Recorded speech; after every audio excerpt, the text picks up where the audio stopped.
What's going on, y'all? Hope you've been living right. Today it is 6-sack challenge time. We're just gonna go ahead and break into it while the sun is hidden behind clouds. It's been in the high 90s, humidity today is like 96%. It's unreal. So I'm gonna hopefully get this thing knocked out pretty quick, and then probably gonna try to break out the 9-inch draw today and try it for the first time and see if we can't bring a bass out of the waters here in Wisconsin on a 9-inch glide. So without further ado, we're gonna go ahead and break into these baits. I'm gonna show them to y'all, then I'm gonna get them rigged up, and then we're gonna fish. And as a reminder, I'm not sponsored by 6 Cents at all. I do this on my own accord, my own dime, my own time, just to show these baits catch fish, and they're just not to catch fishermen. I was wondering about that when I was looking into them. No one was really doing it, so I figured I'd go ahead and do it, give it a shot. I've been having fun, getting a lot of feedback from it. Y'all have been awesome about it. Y'all wondered the same things I did, and I'm glad this video is helping. But we're gonna go ahead and break into it. I'm gonna start off with this bait right here, and that is the Crush Mini 25 MD medium diver crankbait in Blue Truce, I believe. Yep, Blue Truce shad. Freaking awesome. Love those little baits, and I wanted to try walleye for them this year, but I haven't been able to have the time to get out there and do it. The Movement Wake X, this one dives down 1 to 3 foot, and this one is in threadfin shad. Should work very well also. Right there, the Axle. This is a exclusive color and custom bluegill. Well, one just rolled right there. That may work. Maybe, hopefully they're chewing on bluegill, but exclusive color should be nice. I'm not very confident with swim jigs at all. The Catwalk right here. This is a bluegilla. It's got some purple in it. That's pretty awesome. The Divine Underspin in 1/2 ounce. Bit heavy, but should work. I'd probably work it a bit faster and get that reaction bite. The Divine Swim Baits, right? Yeah, Divine Swim Baits and 3.8 in baby bluegill. It's orange backs, a little green pumpkin on the top. We're gonna pair those up with the Axle and that Underspin. Just as trailers, why not? Hell. And last but not least, in this sack, we got a lipless bait. Now, I seem to get a lipless bait almost every sack, but that's fine. This one is in Black Magic, and this is the Thud 70. So this has got 1 knocker in it, and it's a phenomenal bait. I've caught some nice fish on this bait, and I already have one, so I'm not gonna pull this one out of the box. This one will go up on the wall at the house. So I'm gonna shut up. We're gonna break into this. Y'all hang tight. Hopefully I can explain more what I'm doing. I'm hoping just to fish this pocket, because the other week they were stacked up here. If you haven't seen that big bait video, I'd go check it out. I caught everything right here. Caught 6 bass, 1 on live TikTok, sorry. And yeah, so I'm gonna shut up. We're gonna get all this rigged up and get to fishing. I think we're gonna start off with the old top water, the Catwalk, because this is not a top water lake, but who knows? I see some flickering over there. There was a blow up here earlier. So we're gonna go ahead and get that casted out. And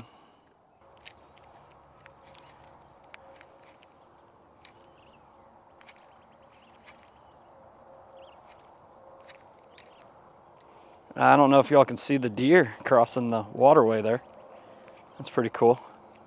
Nature, they're trying to get to the island, and they don't care that I'm here at all. Look like maybe 2 deer, about 2, maybe 3 years old. I think I saw them as fawns, I think, last year. It's pretty awesome. They'll spook though once I catch a fish, because my excitement will be a lot. They're fixing to go over in that island right there and bed down for the afternoon. All right. They want nothing to do with the topwater right now, or ever on this lake. Everyone tells me, oh, you're not working it right. When I can look at live imaging and see them run from it, they don't like topwater. They run from it or show no interest. So we're gonna throw the wake and thread fin, dives 1 to 5. The wake 80X, that may pull something out. All right, well, no interest in this. I got some shallower areas that may hold fish later. Well, let's... 2 that nothing really is happening on. Oh. And of course I was gonna do that.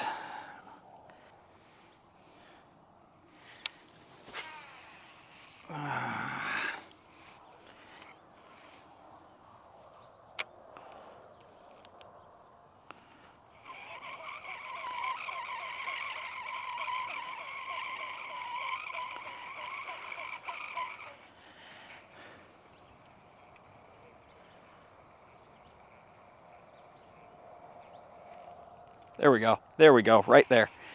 Got a fish. Doesn't feel too bad either. Does not feel bad at all. On the Crush Mini 25 MD.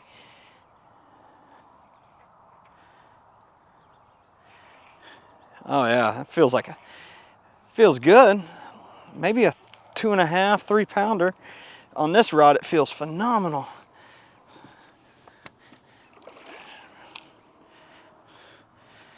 Oh yeah, that's a nice bass. Nice, like 2 pounder, 2.5. Whew!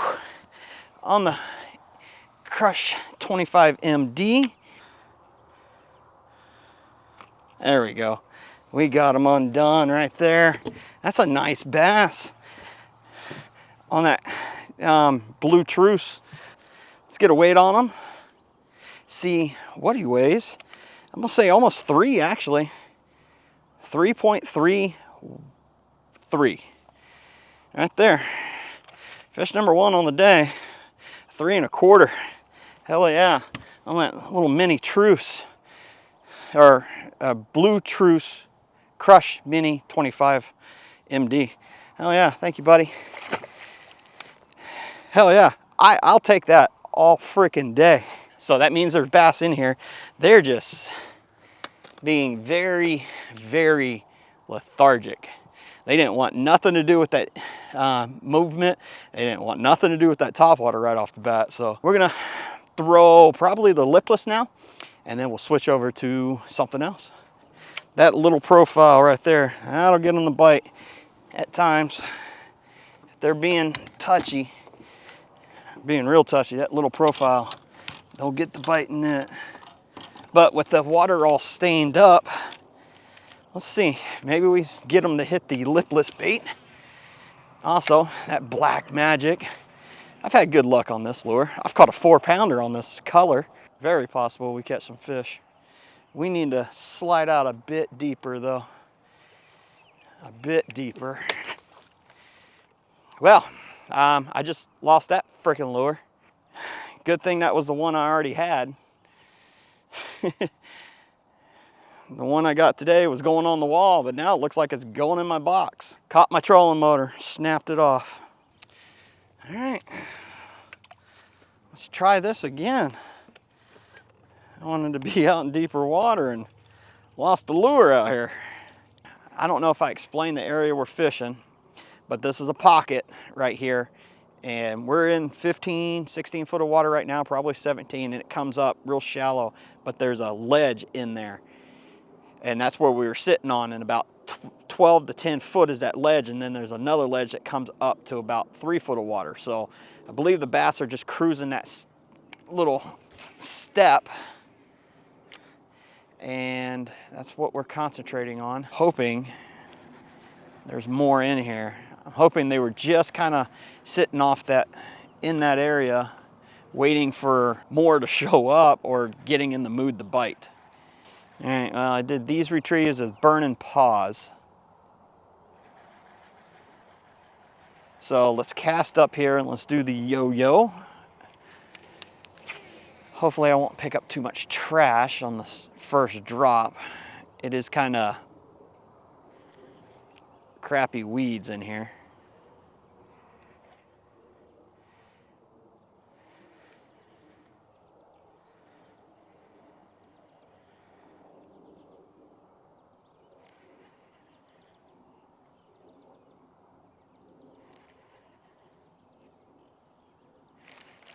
There we go, right there.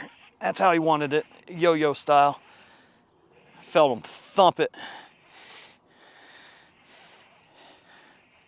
That's the first time I've ever caught him like that. He doesn't feel too big. Doesn't feel too big at all. Kind of feels northernish, but he is staying down. Northerns don't normally stay down like this all that much. Might be a little booger. Yep, that's exactly what it is. Little guy. There he is, right there. Yep. Got him. Got him. Little squeaker, but he was in there. Yo-yo technique worked. First yo-yo technique catch ever on my end. Usually it's a burn and pause. That's why I love that method so much.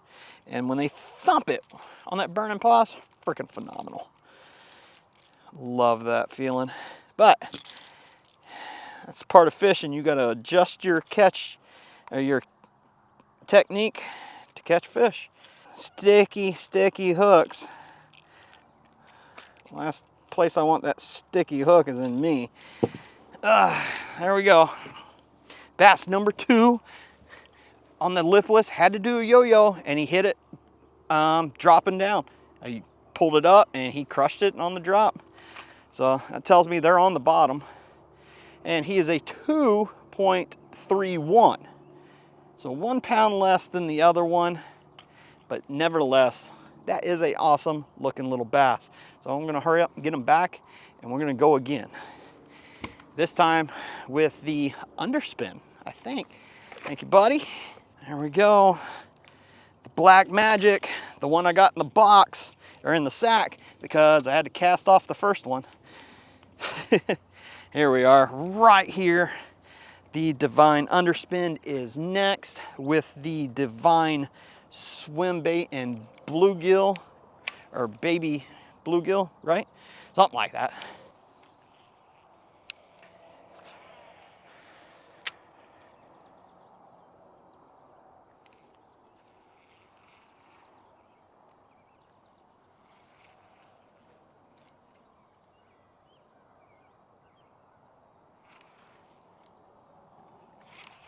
There we go, right there. Bounced it off the bottom, and he hit it. I could see the bass on live imaging, but they don't want to hit anything moving. I got to bounce it. I have to bounce it. It's not a bad one. Another 2.5, maybe 2. There we go. Underspin, Baby Bluegill. Bouncing it off the bottom again. So they are belly to bottom today. And you just gotta put it in front of them and make them eat it. Which is gonna be hard when it comes to topwater today then. 4.43, even though he's moving. So just about, or 4.43, 2.43 right there. About the same size as that last one, so I can't be that far off even with them moving. Later, bud. Thank you for chewing. Hell yeah, I'm enjoying the morning so far.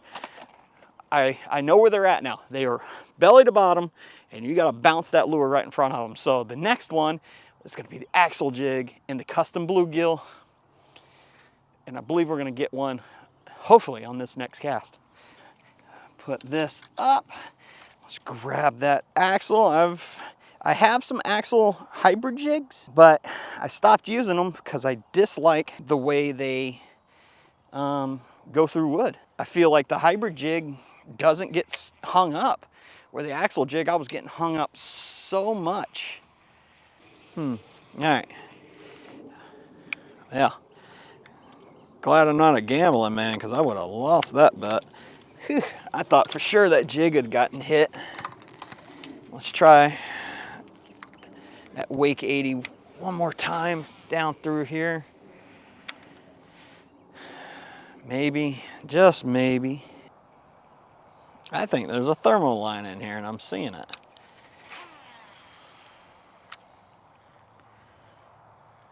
All right, well, let's see.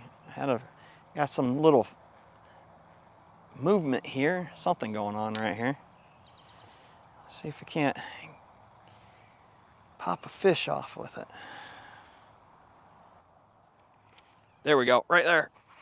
He just gummed it. He just gummed it. But he feels big. He does feel big. He turned on me. He felt big. Oh, that's why. He knows he's hooked now. We got a pretty decent sized northern on. And if a northern gums it, fishing is turned off. Nope, just lost a pair of pliers. Dang it. Just lost a pair of pliers because of you. There he is. Later, bud. Crap. Lost my long needle nose pliers to that thing. All right, well, I guess the bite has to shut down just as easy as it lights up. I have literally caught nothing the last, what, 4 hours? Something like that. I mean, I caught 2 northern there at the end, or a northern there at the end of my last northern. And yeah, other than that, I ain't got a damn bite. There's what looks like a thermal line at 7.5 feet in this lake this year. Everything's staying right at it. There's some things under it, but few and far between, and some stuff does go down. So don't know if it's an actual thermal line or not. It doesn't matter because I can't get nothing to bite on the top side of it or the bottom side of it. So that freaking sucks. But I did come out, I did catch 3 fish. Got one on the lipless, got one on the underspin, and got one on the Crush MD25 mini. MD25 or 25 MD, however you would love to say it. Topwater did not get bit. The axle jig, swim jig, I thought I was going to get bit on, but never could get bit on it. Caught the northerns on the Movement or 80X, whatever that one is. I am freaking hot and I'm just burnt out. Sucks I didn't catch a fish on everything. One more fish would have been freaking awesome, but you never know. Storm came through, clear blue skies, east wind. Everything is just saying for the fish to be shut off. Not saying they won't bite in this stuff. I guess that window is over. Once the sun came out, it ended. I don't know. But if you enjoyed this video, please hit that thumbs up, leave a comment, and subscribe. I'm gonna get out of here and go ahead and go home, edit this video, and get the hell out of the sun. I'm pretty sure the old dome is cooked. And I got a tournament tomorrow. Can't wait to do this one. Smallmouth fishery. Freaking stoked about this. But y'all take care, and until next time, y'all keep living right.